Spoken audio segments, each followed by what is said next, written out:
Back to the daily basketball recap off-season edition. This is going to be the way we do it for the next couple months, but we got a lot of stuff coming. So everyone be ready. We got our season recaps. We got the NBA draft recap coming up. We got all these different things coming up. So make sure to stay tuned.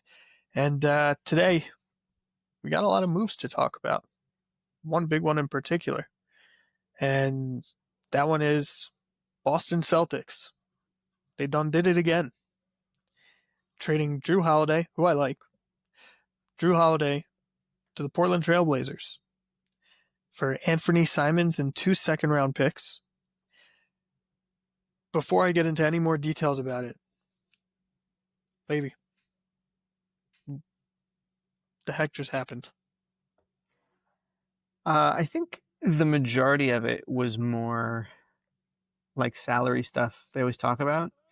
Realistically speaking, Jrue Holiday, as you saw last playoffs, he slowed down some. And as a defensive player, that's not really what you want to see, especially for the Celtics team, which is kind of becoming more and more immobile as time goes on. Anthony Simons, I think, in an interesting way, offers them a different direction forward. That being said, there's also some reporting that he might not remain on the team. If he does, though, I think it's a very interesting option from the standpoint of personally, I think he's kind of like a better version of Peyton Pritchard. Like he can kind of create his own shot. He's very fast moving. He shoots threes at a high clip, pretty good percentages overall. But he doesn't have the same upside as a contract for them. He's more expensive year to year. So I actually think that they managed to do a pretty good job here for value for Jrue Holiday. The Trailblazers, they wanted, I think, more of a veteran presence, maybe to help them move forward, help Scoot get a little more guidance potentially. I don't know how much playing he's going to contribute to them, especially as a young team. But Anthony Simons, I think, also he's just been there a long time. Like, they had to do something for both of their sakes. There was like a lot of talk earlier in the year about him going to potentially Orlando. But I think he got antsy. He wanted out, or I don't know if he wanted out or they wanted him out or whatever it was. They just felt that something wasn't working. It clears up a little bit of their guard rotation. So interesting. It's like I don't think it moves the needle for either side, especially because the Celtics aren't really looking to contend next year. But it's like it could play into something bigger, but I don't really see it right now. Right. Now, firstly, for all those that remember, Jrue Holiday was traded to the Portland Trail Blazers before and then immediately moved. And it's possible that this happens again. And it might just be that maybe next year or in 2 years from now or 3 years from now, Jrue Holiday gets traded to the Portland Trail Blazers again. Who knows? But this trade makes no sense to me. Like, no sense. Anthony Simons, last year, scoring was a little bit down. I think he was under 20 points, but maybe right under, like 19 points a game. The 2 years before that, over 20 points a game. Young, athletic. Did he win the dunk contest? Oh, I don't know. I want to say he won the dunk contest, or he was a finalist, something like that. He's a young, exciting player. And I gotta think you can get more than giving 2 picks with him to get a 34, 35-year-old Jrue Holiday who you maybe don't even plan on keeping, or maybe don't even plan on playing so much, or as a veteran present. Like, I don't know. To me, this smells just like there's something else going on. And I don't mean about Anthony Simons, but I'm talking about there's got to be a second move here, because otherwise, I don't know why the Trailblazers do this trade. They have a fun, exciting young team. Shaedon Sharpe, Scoot Henderson, Denny Avdia. They've got a number of pieces. Anthony Simons, to me, was one of those pieces, but clearly to them, they didn't see it. For the Celtics, I mean, I'm looking here. They got a guy who's on an expiring contract, young. They could see how he plays. Jason Tatum's not there, so he's going to have more of a role, so they could see what he's going to be like. And they owed Jrue Holiday $72 million over the next couple seasons. They saved over $40 million in luxury tax payments next season. This was like Brad Stevens' textbook, just like unbelievable. I really don't get the trade. I really don't. But like I said, there's got to be something else coming up. What's interesting to me is also the fact that I think that Jrue Holiday has, I think we spoke about it yesterday, maybe, very particular value to the Celtics team. And because he was moving slower, obviously in the playoffs, that value was kind of dwindling. I don't really know what other team, like maybe like the Spurs would have been able to benefit from having him on their team, for example, like being able to maybe have now a secondary defender who's able to move a little slower, but bring a veteran presence, right? Like maybe this is like a step up from Chris Paul in a sense. I don't know. I just feel like it could be that there's maybe it really is that the trade market on Anthony Simons was like kind of nothing. Like other teams were willing to get like 2 second-round picks or something. I don't know, or maybe because he was potentially going to go to the Magic. The Magic spent so much on Desmond Bane. There's not so much of a deal there. I don't know, but Yeah. He's how old? He's 25. Something like that. He's let's see, he's 26. 26. So he just turned 26 like 2 weeks ago. But again, this past year, 19 points a game. The year before that, 22.5 points a game. The year before that, 21 points a game. He's 20-point scores in the league don't just randomly happen. He's good. Very good. Yeah. To me, the kicker in all of this is just like, how did the Celtics get 2 second rounders here? Like, just if you were to tell me Simons for Holiday straight up, even that I would be like, that's a little weird. But why also 2 second round picks? I just maybe it's a what do you know? Was it this year second rounders or future second rounders? Because the only thing I can think of is that if it's this year's second rounders, if there's some salary cap situation where they don't want to draft second rounders and have them take up roster spots and whatever, but I don't know. It's just so confusing, and I freaking hate the Celtics. As a Nets fan, I will forever hate them, not just because they're a rival in that sense, but because Jason Tatum and Jaylen Brown should have been ours. So, but I'm not bitter at all. Yeah, it's a weird move. That's kind of where you have to land on this. Like, this is one of those moves that, like, okay, like if something comes of it, I guess it could be a smart move, and if not, it's taking you back 2 years, and that's it. Like, it's I don't know. Yep. Nothing interesting. Moving on in terms of news, we got the Mavericks are planning on extending Daniel Gafford to a 3-year, $60 million extension. Now, a few things that are interesting about this. As we know, Anthony Davis tells the Lakers, or really tells the world, I don't want to play the 5 anymore. I want to play the 4. And then gets traded to the Mavericks. And thought is, okay, they got centers. They got Derek Lively. They got Daniel Gafford. And now the Mavericks look like they're locking him up.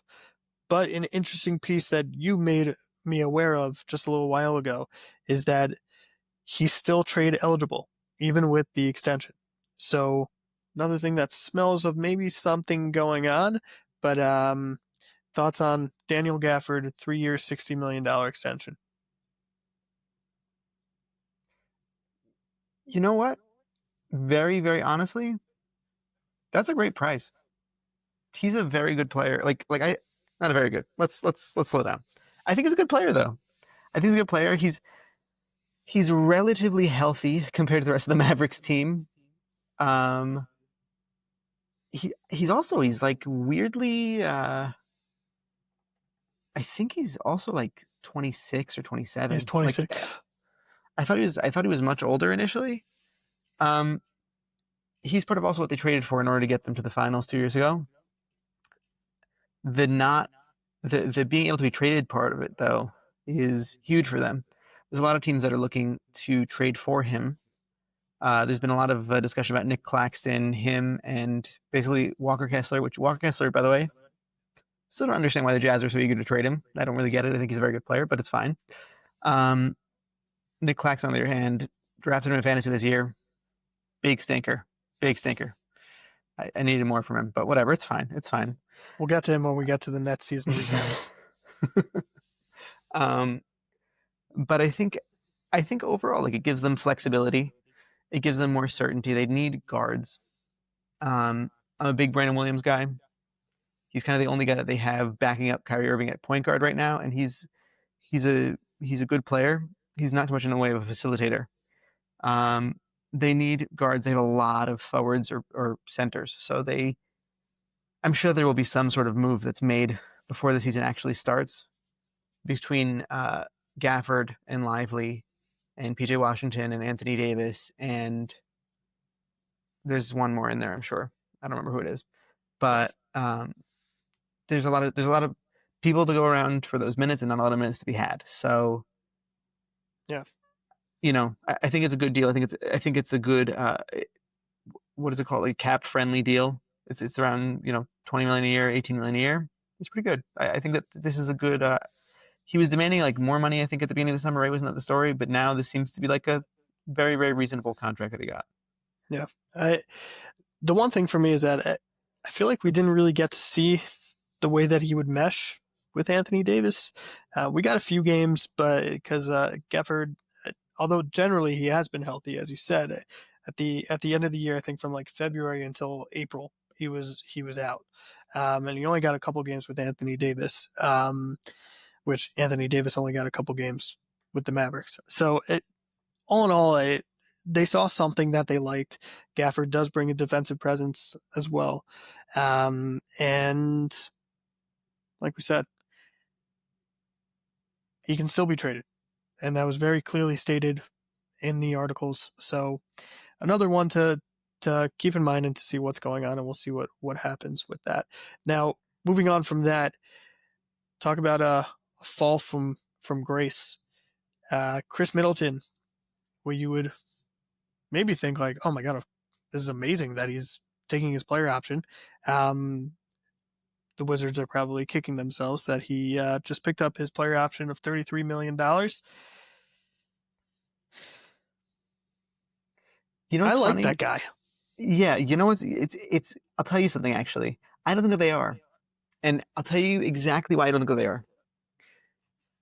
There was a report published, I really can't remember for the life of me who said this, that Ace Bailey has preferences to go to Washington, the Nets, or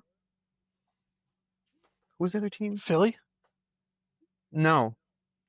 I don't think that was in the report. I think that's exactly what it was. Like, man, this is annoying. Whatever. Either way, all East Coast teams where he would be able to take as many shots as he wanted to.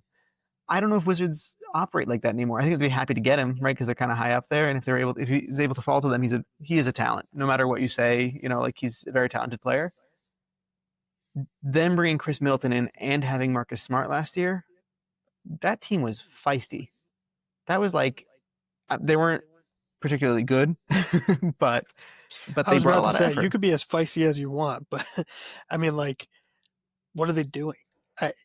The only thing that could be remotely valuable to the Wizards at this point is that Khris Middleton can be a somewhat decent scorer, either coming off the bench or something, that on an expiring contract they could trade him and get something for him.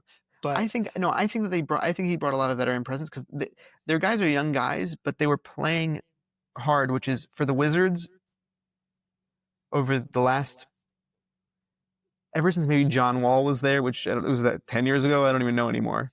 Another guy who should have been in that.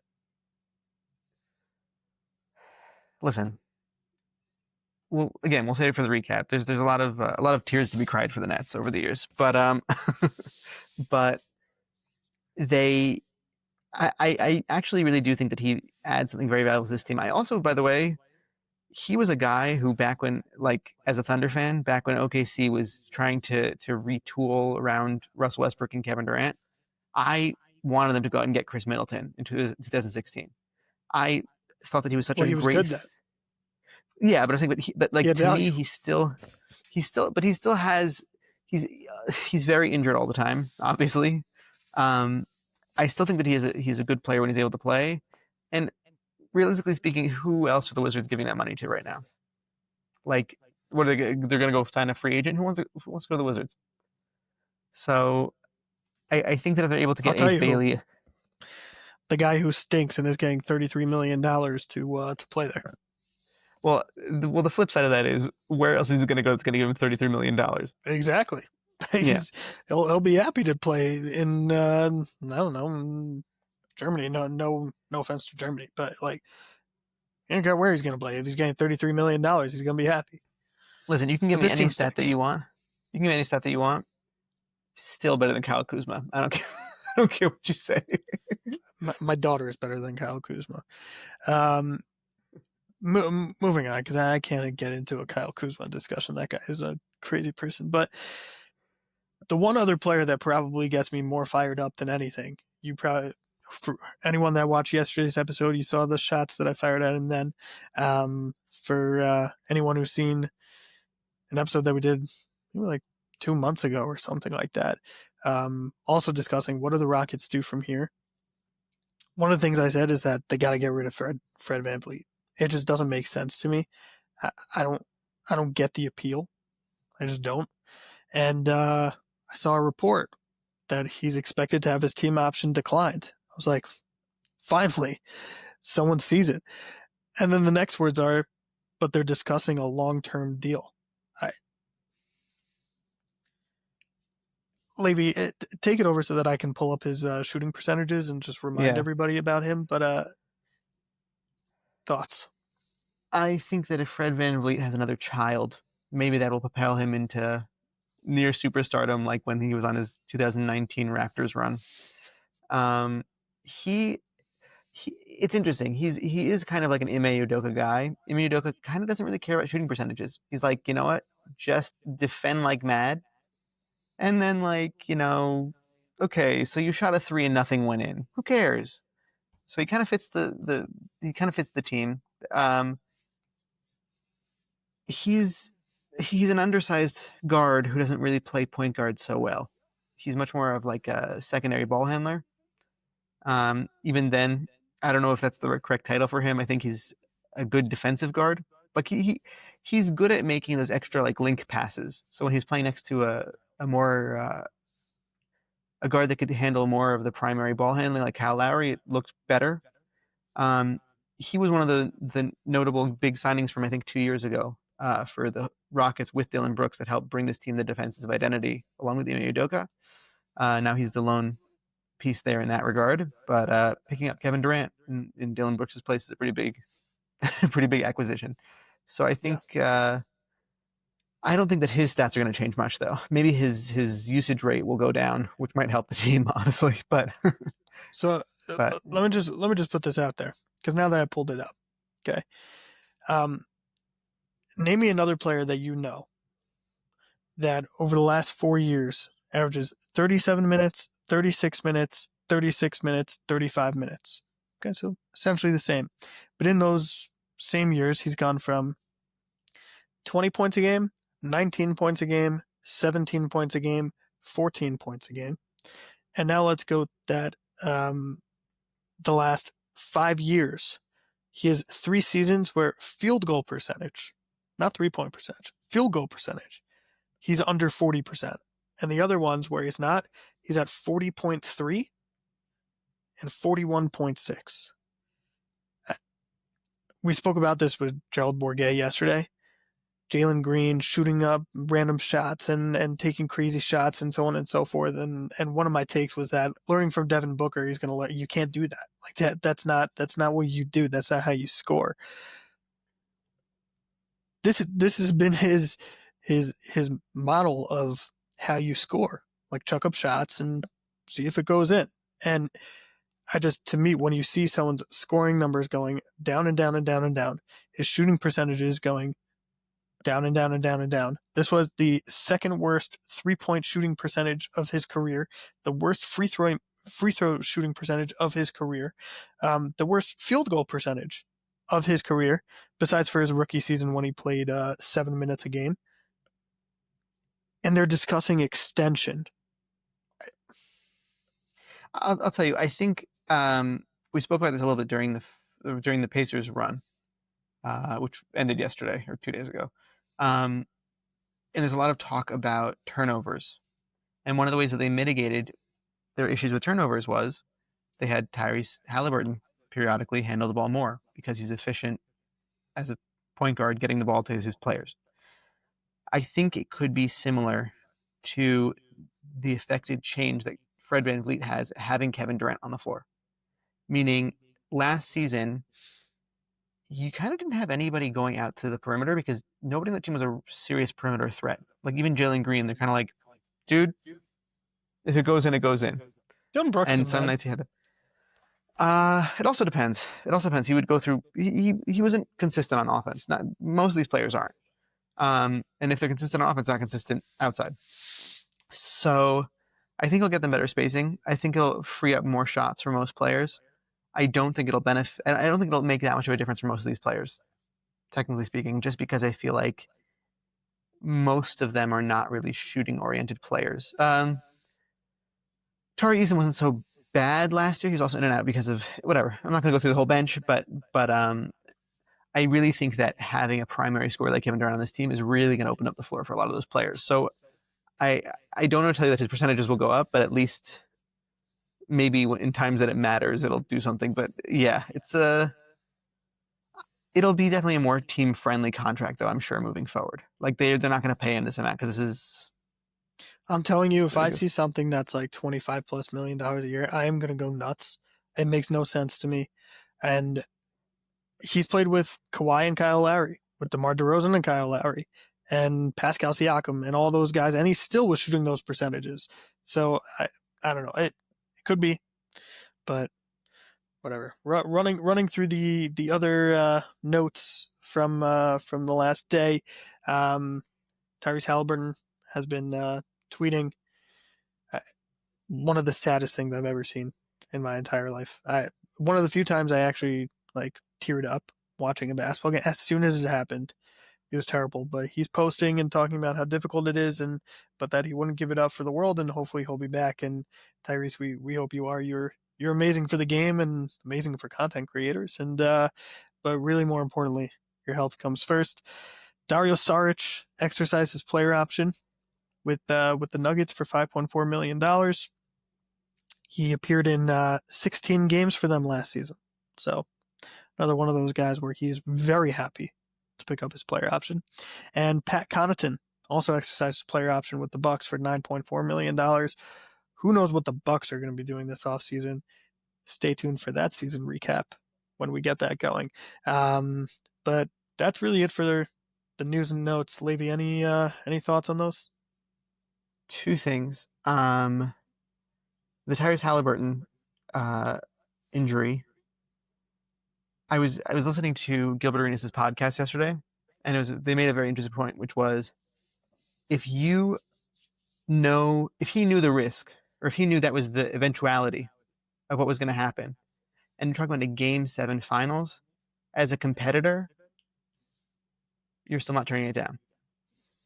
Because like the guilt and shame that you would live with if you did sit and you're like, I could though provide, like, the game was a close game. That's all you could ask for. But you would still do it again. And I was like, that's a very interesting point that I didn't think about. Like, yeah. So the truth is that he probably does feel that way, that he wouldn't do it any differently. The other thing is a note that I saw, not in any way, shape, or form a real credible source, but it was an interesting thought, and it sounds cool, is that the Thunder have 3 picks in this draft in the first round. Later, obviously, there are some rumblings that they might consolidate those picks and try to move for a top 10 pick in this draft. Dude, nuts. Crazy. They just won the championship. Imagine that they like add a top tier young talent to this. I'm And that rooting for source dynasty. was NBA Centel. No, I'm kidding. No. No, it's gonna be fun. And just in terms of Thunder stuff, we're gonna be having a Thunder recap coming out very soon, and Levy is gonna be peeing his pants for that one. He's gonna be very excited for that one. Currently doing so now. Yes. Good. Anyways, Probably best. that was the daily basketball recap. I want to thank Levy for being on it. Should I pull a Shlomo? Oh my God. I finally get to do this. I want to thank Levy for being just a great person, super flexible, fun to be with, and an amazing editor. And I want to thank Shlomo for being the character that he is. And we all miss him. And you got to get me out of this chair because we need you. And I want to thank myself for being me. And that's the most important thing. And I want to thank you all for listening. See you later.